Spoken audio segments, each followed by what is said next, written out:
Hello everyone, welcome back to my channel. So today we're going to talk all about how to do a goal refresh and how to revamp your goals, get yourself back on track, particularly if you're feeling like you've kind of fallen off track a little bit recently. I would absolutely love it if you would subscribe to my channel and join our growing community on here. I post lots of videos like this around how to set goals and stay motivated and actually achieve them, and also all the behind the scenes and all the drama and all the fun stuff that we do here at Rebeccca It's London. And how we kind of all the stuff behind the scenes basically. So if you like the sound of that, please do subscribe, that would be amazing. So let's talk about a goal refresh and why we should be thinking about doing one. Well, right now as I'm filming this, it is the end of June, which means that we are at the end of the first 6 months of the year. So it's a perfect time to be giving a bit of a refresh and a revamp to all of our goals and thinking about what we wanted to achieve in January and how we're going and how we're doing on that journey.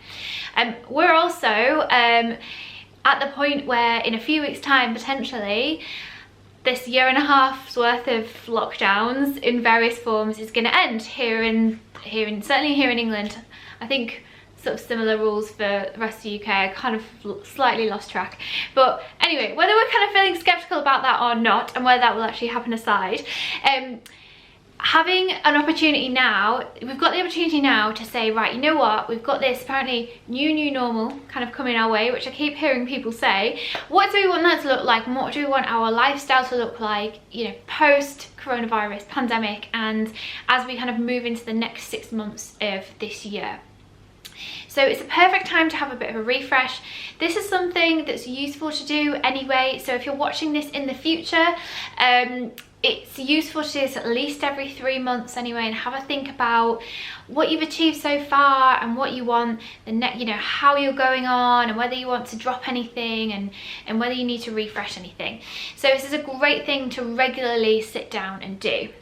So the first thing we want to do when we're refreshing our goals is check in with our big vision for the future. Now, our vision for the future should basically be a summary of all the things that we want to achieve in the future, the lifestyle we want to have, what we want to achieve professionally and personally. Now, I love to keep all of my ideas in a lovely vision book, so this is a great record of all of the things that you want to achieve, and it's also a great record of all the things that you have achieved as well. So I have done other videos on this, so definitely check them out if you want a bit more help in creating your own vision book and want to find out a bit more about the idea of vision. But if you are new to the concept, start by thinking basically about all of the big dreams that you've got, all the things you want to bring into your life, and where you're generally wanting to be heading to. So if you imagine that if we are going on a trip, our vision is our destination on the map and our goals are the routes to get there. So being really clear on our vision and understanding exactly what we want to achieve is absolutely the first step in refreshing our goals. The second thing we want to do is, before we race in to setting brand new goals, is to have a bit of a look back and have a look back on what we've achieved so far, how we feel about those achievements, to celebrate what we've achieved, and to think about where we might want to make changes, improve, and if there's anything we want to drop. So I've put together a free download, the Goal Refresh workbook, and in there are lots of questions which are going to help you to do this. You can either do them in the workbook or you can put them into your journal. But the idea is, it's about kind of taking stock of where you're at, and it's also about really celebrating all the things that you have achieved. Even if you're feeling like, I haven't really hit the mark on a lot of this stuff, I'm not really where I want to be, it's also important to really recognize all the things that you have actually achieved and like celebrate all of that. Before as well we continue, I do want to make sure you think about if there's anything that you want to drop. So giving up on a goal and dropping a goal are two very different things. If this is something that you want and you're just going, you know what, I want it, I've tried it and I've failed and that's it, I'm done, that's very different to saying, actually, I've really thought about what my priorities are now, and this thing that I wanted to achieve, whether that's like learning French or piano or whatever it is, or doing Tough Mudder, I don't know, it's actually not a priority for me now. It might be, again, in 6 months I might look at it again, but there's so much other stuff going on, I don't want to spread myself too thin, and I want to be really focused. So have a think about whether there's anything you want to drop, have a think about whether there's anything you want to bring in, if there's anything new that's coming up for you, if actually you're looking at a vision thinking, actually, I want to achieve this as well. Like, our vision is going to change, it's going to evolve, which is why a vision book is so helpful, because it allows us to keep exploring the things that we want to achieve in our lives. Like, it should just be something that keeps evolving with us. Yes, it's a record of all the other things we've achieved too, but it should keep evolving, keep changing, and basically keep up with our dreams, essentially. So the third step then is to set some new goals.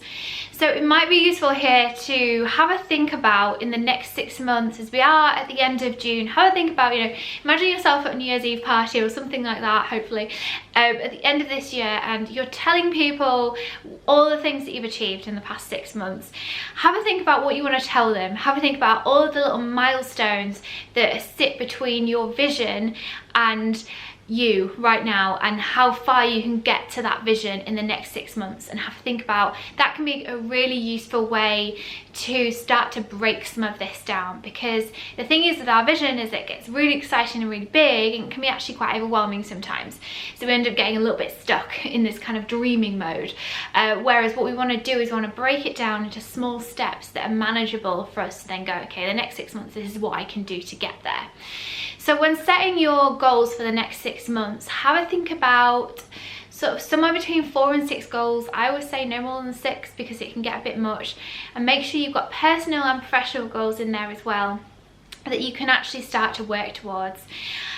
The other thing to bear in mind with all goal setting is to make sure you do follow the SMART goals framework, and think about how you can set specific and measurable goals that you can actually look at your progress against, not things which are vague and that you'll never know if you've really achieved anymore and are open to interpretation. That they're also achievable, but do stretch you and push you to that next level, and that they're also relevant to your vision, to what you want to achieve. It's kind of checking in with that thing about whether you want to drop anything again. Make sure that what you're spending your time and energy on is really relevant to what you want to do in the future. So there is more information on how to set SMART goals and work through the framework in the Goal Refresh workbook. So if you want to get your hands on that, you can download it on the link, details below on how to download that. And yeah, and give it a go. It's totally free, as I say, so it's a no-brainer.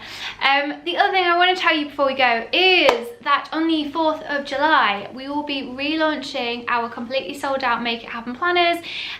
These planners are the framework and the daily and weekly and monthly framework that you need to actually help you achieve your goals. So in there you'll find monthly goal setting pages, weekly plans, places to track your habits, and also end of month reviews. And on the 4th of July, I'll also be launching our first ever e-workbook. I'm calling it an e-workbook because part book, part workbook. It brings the two together, but essentially this is going to give you the personal roadmap to actually achieve your goals. So we're going to go through in there everything that's possibly holding you back.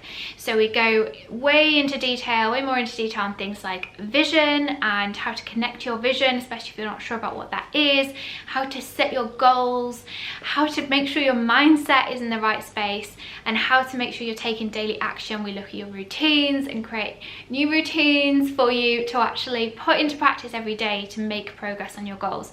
So you come away at the end of it with a total personalized roadmap. That's what we work through in the book, to help you achieve your goals and get to the next level. So that, combined with the planners which help you put the daily action into place, is a great combo. It's actually going to help you achieve these goals and move to the next level. So they're launching on the 4th of July, so keep an eye on Instagram and on your inboxes if you sign up to our newsletter list for all of the details on those and how to get them. So thank you so much for watching this video. Do let me know what your key takeaways were in the comments below, and I will see you all soon.